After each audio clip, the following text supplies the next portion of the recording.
You may have heard that I don't wash my face in the morning. That is a true fact.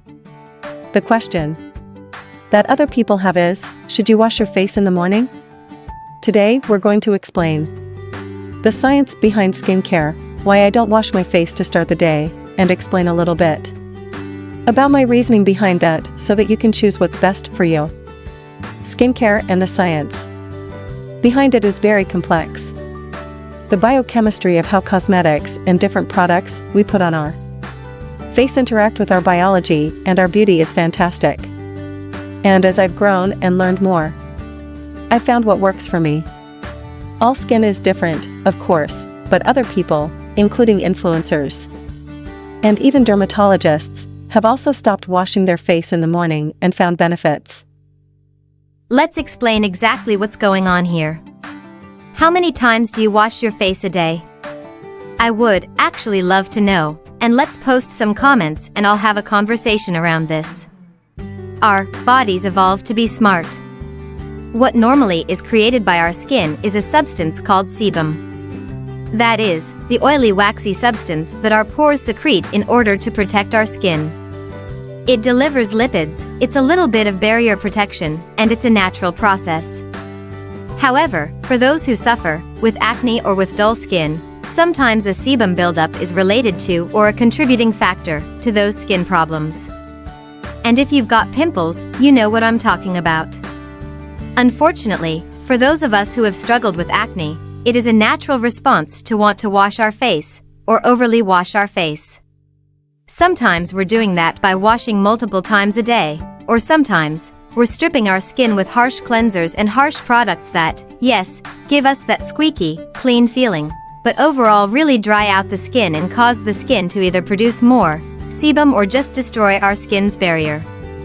Our skin protects our entire body. It keeps us in and it keeps bad things out. It takes care of us and we should take care of it too.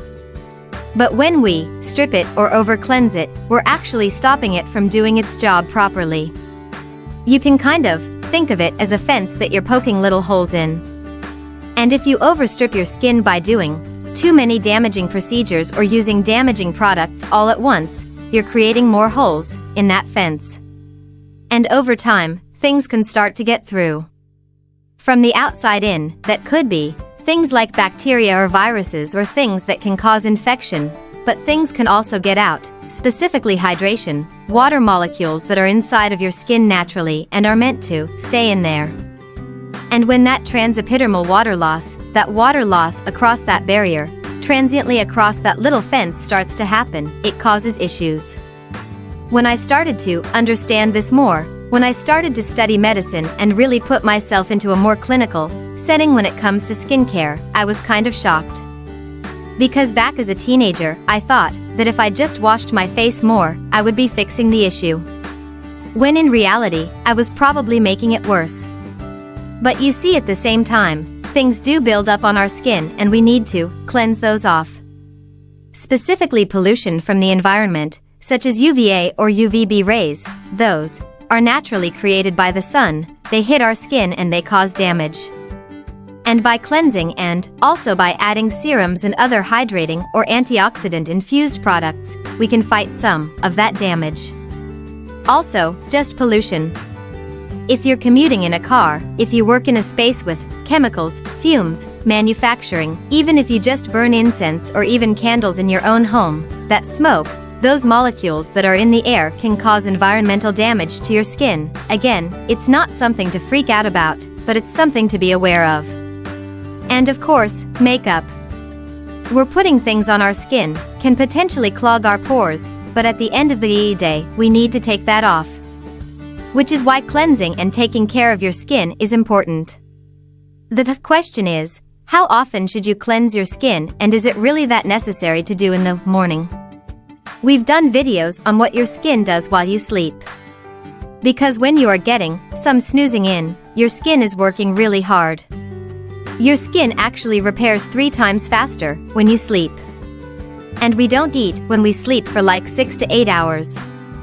The whole reason is because our body is going through all of these processes when we're resting to take care of and rebuild us from the inside out. one of the things that makes us sleepy is a hormone called melatonin. Of course, there is a ton more that goes on when you sleep, especially in your brain, specifically human growth hormone releases. That also helps when it comes to rebuilding your body. But at the end of the day, when you sleep, that is a rejuvenating time. Think about it. When we're asleep under the covers, we're not out in daylight. We're not getting those UVA and UVB rays hitting our face. We're not exposing ourselves to that environmental damage, to makeup, to cigarette smoke, or whatever else it is that is in the atmosphere. So when we sleep, do we really get as dirty quote-unquote as we do during the rest of the day? For myself personally, my skin doesn't produce as much oil when I sleep, and I am not somebody who sweats at night. If you do sweat at night, maybe you should be cleansing every single day in the morning. You may have seen it in supplements or in pills. It's important to help us get to sleep, but it's also important in our skin's function. Melanin is the pigment in skin. And melanin have a special relationship. When you're sleeping, melatonin is helping this process, basically helping to get rid of some of the damage that was caused throughout the day and get your skin to rebuild from a cellular level. DNA is in every single one of our cells. And you've probably heard of it as the blueprint to our entire bodies. It's the instructions on how to create a you. And when you are asleep, your skin is reading and transcribing that DNA around 3 times faster, meaning it's building up new cells to keep your body and yes, your skin healthy. Of course, there is a ton more that goes on when you sleep, especially in your brain, specifically human growth hormone releases. That also helps when it comes to rebuilding your body. But at the end of the day, when you sleep, that is a rejuvenating time. Think about it. When we're asleep under the covers, we're not out in daylight. We're not getting those UVA and UVB rays hitting our face.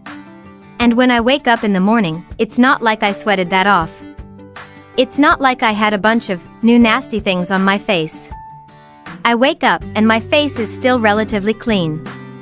So when I get up in the morning, I have maybe 2 to 3 steps, maybe a rinse, maybe a product, but always sunscreen. If you're interested in knowing what my routine is, we filmed a video on it right here.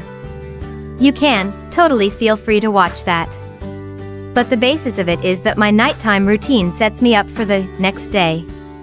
So I really don't need to cleanse when I get up because my face isn't overly oily. It's not overly dirty. I also don't wear a ton of makeup anymore. I've really come to terms with my acne and my skin, and I've tried to embrace it. So on days that I do wear a ton of makeup, you better believe I remove it well at night, and I might do a cleanse in the morning. But most of the time, if I'm not giving myself a full beat of Instagram face, I really don't need it. And if you're someone who doesn't wear makeup every day or just chooses to wear a light makeup, you might not need to either. If you're interested in the science of what happens when you sleep, we've done a video on it here. And if you have questions specifically about this, feel free to leave them in the comments below. More videos can also be found down there talking about the products and the procedures that I use to keep my skin happy, especially because I've gone through so much with my face.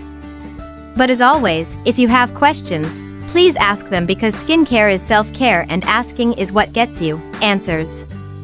Always remember to be youthful inside and out, and I cannot wait to see you in the next video.